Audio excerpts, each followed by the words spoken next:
Alors, j'avais trois questions. La première question, c'est concernant l'environnement côtier. On voit la mer et je me demandais quelle région du Japon on voit et si ça a quelque chose lié au souvenir de votre mère. Première question. Deuxième question, c'est au sujet des deux scènes où on revient du cimetière. La première fois, on voit les gens qui descendent la pente et au fond, près du village, on voit passer un train de passagers rouge. La deuxième fois, à la fin du film, on a aussi les gens qui descendent la côte et on voit passer un train de marchandises bleu. Et je me demandais si le passage des trains était voulu et si ça représente quelque chose de particulier pour vous. Et le troisième point, c'est qu'à la sortie du bain entre le Rio et le garçon, on voit une image qui s'attarde sur une espèce d'arrangement floral ou une végétation quelconque qui est rouge. Je me demandais si ça aussi, ça avait une signification. まず、海なんですけれども、海の場面がございましたが、日本のどこなんでしょうか、お母様の思い出があるっていうふうに先ほどおっしゃっておられましたけれども、何かお母様の思い出と関係のあるような海だったんでしょうか。まずこれが最初の質問、海はどこですか。2番目の質問は、お墓の場面が出てきます。そしてお墓の場面で最初に出てくるときは坂をこう降りていくような感じです。そしてそこに列車が通ります。それからまた最後のところでお墓の場面が出てきてまた列車が通るんですが、その時に列車の色はブルーでした。これ何か意味があるんでしょうか。これが2番目。それから3番目の質問は、寮とそれから少年が花と植物を植えているようなそんな感じのところがあったんですが、その時の花植物の色が赤だったんですけど、これは何か意味があるんでしょうか。この3つです。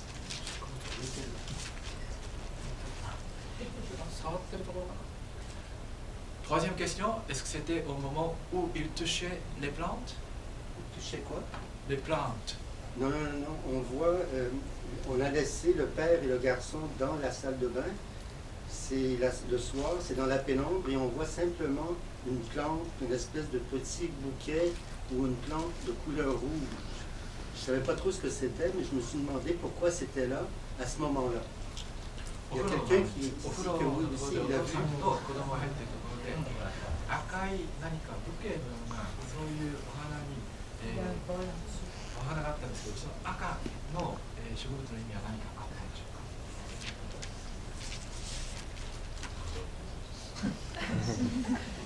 か。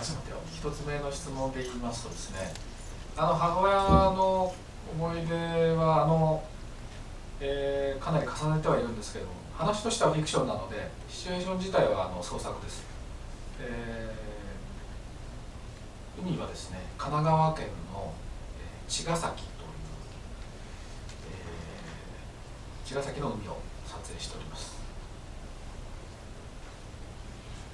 D'abord, pour répondre à votre première question, donc où est-ce que c'était la mer ou au Japon, j'ai parlé au début mes souvenirs reliés à ma mère, mais dans l'occurrence, cela n'est pas directement au souvenir de ma mère. En fait, c'est une fiction et il s'agit d'une préfecture s'appelant Kanagawa au Japon et le lieu s'appelle Chigasaki. 電車の色が違うのはですね、最初はオープニングで赤い電車が走って、その後数年経って、息子が墓参りに来てまた赤い電車が走るっていうその繰り返しを実は狙って、撮ったんですけども、あれは京浜急行という電車で基本的に赤い電車が走るんですが、なぜか青だったんですよね。すごく稀に青い電車が走るというのを知らなかったんでみんなびっくりしたんですけど、まあ逆に時間経過数年後っていう形がその方が出やすいかっていうふうに判断してカットを OK にしました。なので偶然です。Pour répondre à votre deuxième question, bon, au début, il y a des trains qui passent. La couleur de ces trains était en rouge. Et par la suite, mon idée qui était à moi, c'était de représenter les mêmes scènes avec les mêmes trains de la même couleur, à savoir rouge. Donc l'idée initiale était de répéter la même couleur pour ces trains. Et les trains s'appellent Keihin Express. Mais par pur hasard, les trains qui passaient étaient bleus. Alors tout le monde est resté très surpris de voir qu'il y a parfois des trains en couleur bleue. Alors on est resté surpris, mais malgré tout, on s'est dit pourquoi pas. On va quand même prendre les trains bleus. Alors c'est comme cela que moi j'ai donné OK au moment du tournage. 赤い花とはサルスベリのあれかな。サルスベリですよね。子供があれかな、表から拾ってきたやつを台所のテーブルの上にガラスのちっちゃな花瓶に刺してるやつかな。意味はね、あれ夏の花としてすごく僕も子供時代から印象に残ってるものだったので、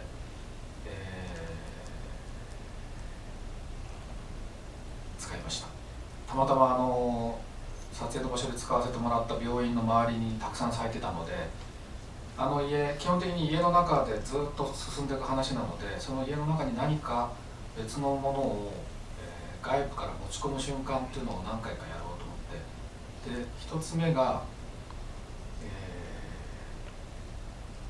寿司をこれ人がお寿司出前持ちのお寿司屋さんっていうのが一人あって、で子供が持ち込むサルスベリっていうのがあって、で墓地からついてくる黄色い蝶々っていうのがあって、そういう外から持ち込まれることによってちょっと家の中何も変わっていないかのように見える家の中がちょっと変わるっていう、なんかそんなことを考えてたんだと思うんですけど、単純に言うと綺麗だから撮ったっていうのが一番シンプルな答えかもしれないですけどね。Pour répondre à votre troisième question, je pense qu'il s'agit de la Gestremia comme fleur qui était là. Et c'était un garçon qui était de retour à la maison avec ses fleurs. Et pourquoi je l'ai mis? Il y a une autre raison, c'est-à-dire qu'en y apportant des éléments qui venaient de l'extérieur, comme par exemple, il y a aussi eu des sushis qui étaient arrivés, qui étaient une livraison si on veut. Alors, en y mettant des objets qui venaient de l'extérieur, moi j'ai pensé que ce serait plus intéressant de rendre l'image de la maison. Et par ailleurs, la dernière dimension de ce genre de mise en scène, c'est simplement, j'ai pensé que ce serait plus beau.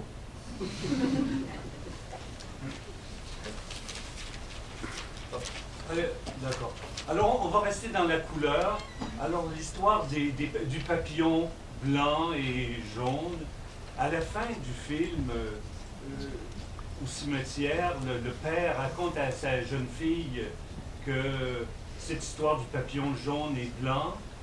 Et la jeune fille demande qui lui a raconté ça, où. Et lui, il préfère dire qu'il ne se souvient pas, alors que c'est étonnant. C'est un hommage à la mère, mais pourquoi il ne se souvient pas? Pourquoi il dit ça? 色のお話を続けたいと思います。蝶々なんですけれども、お墓のところで、黄色の蝶々やそれから白の蝶々などがありました。そして、お父さんがですね、そこにいて娘が、これ一体何なのかっていうような質問をするところがあります。そうするとお父さんは覚えていないっていうふうに言うんですね。お母さんへのオマージュっていう感じではなかったかなっていうふうに私は思ったんですけど、なぜその時覚えていないっていうふうに言ったんでしょうか。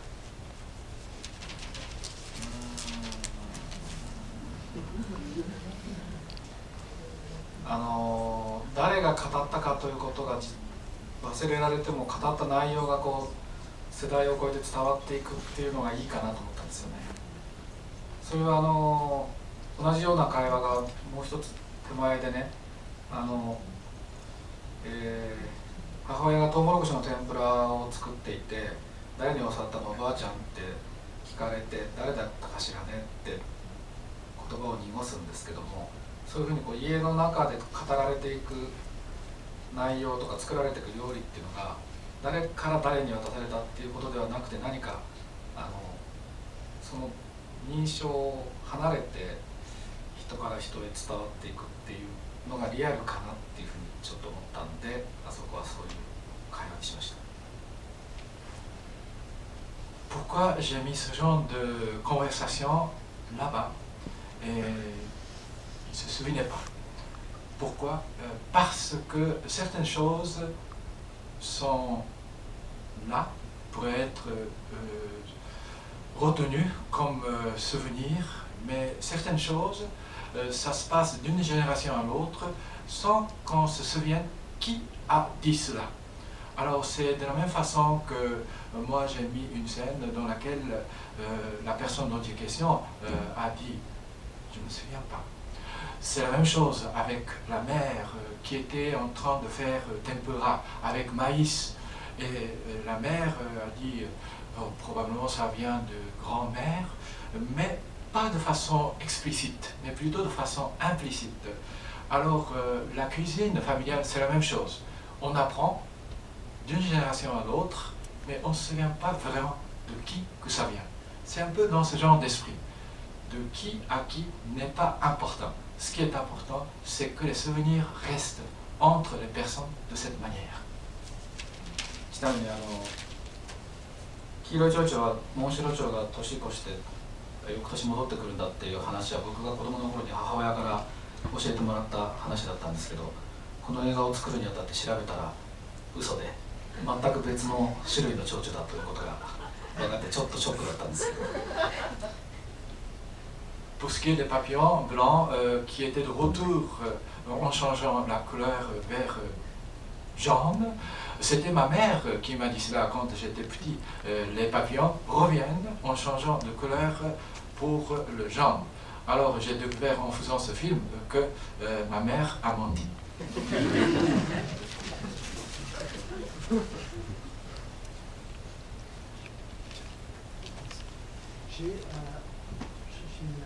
J'ai tellement aimé le film que je l'ai acheté, mais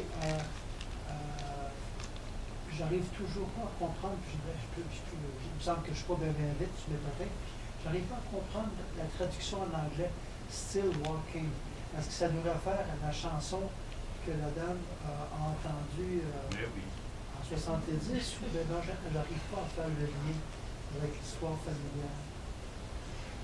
自分の理解が足りなかったかもしれないんですけれども、この映画は本当に大好きでしたので自分でも買ってみました。なおタイトルなんですけれども Still Walking っていうふうになってるんですけれども、なぜこのタイトルがついたんでしょうか。それは1970年の歌のタイトルがそうだったからですか。オリジナルのタイトルは歩いても歩いてもっていうタイトルで、それは本当にその1970年の69年だったかな、僕が子供の頃に流行った流行歌の歌詞から取ってるんですけど、これは翻訳の人がですね、これがいいと言ってつけたタイトルで、微妙に多分歩いても歩いてもっていう言葉が含んでるネガティブな感じはないんだよね、多分ね。ずっと歩き続けていくっていうようなニュアンスですかね。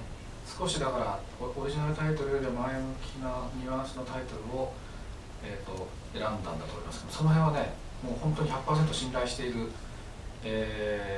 字幕制作者の友人というか専門の方に頼んでいるので、僕は比較的彼女の間には従うんですね。で、彼女が僕が作った「ワンダフルライフ」っていう映画も、英語タイトルは「アフターライフ」というのに変えてくれまして、これがスティルウォーキングになり、新作の「奇跡」という映画は彼女が「I Wish」という、また少し意訳をしたタイトルをつけてくれています。Le titre en japonais original était Aruitemo, Aruitemo, ce qui veut dire même si je marche, même si je marche. Alors c'était un peu différent. La chanson dont il était question était, si ma mémoire est bonne, était lancée en 1969, si cela n'est pas en 1970. Alors pourquoi maintenant le titre Still Walking? C'est parce que c'est grâce à ma traductrice. Elle a dit ce serait bien de dire Still Walking. C'est parce que en japonais, même si je marche, ça donne l'impression que c'est un peu négatif. Alors que Still Walking, ça donne une image plus positive. Alors, moi, je fais confiance à ma traductrice. Donc, lorsqu'elle me dit ce serait bien de faire ceci et cela, moi, j'assume. C'est pour cela que le titre a été choisi de cette manière. Par ailleurs, de la même façon, le titre ne reste pas toujours le même par rapport aux titres originaux. Par exemple, Wonderful Life, c'est devenu Afterlife. Et aussi, le dernier film, le plus récent que moi je viens de compléter, ça s'appelle Kiseki Miracle, mais en anglais, le titre, c'est I Wish.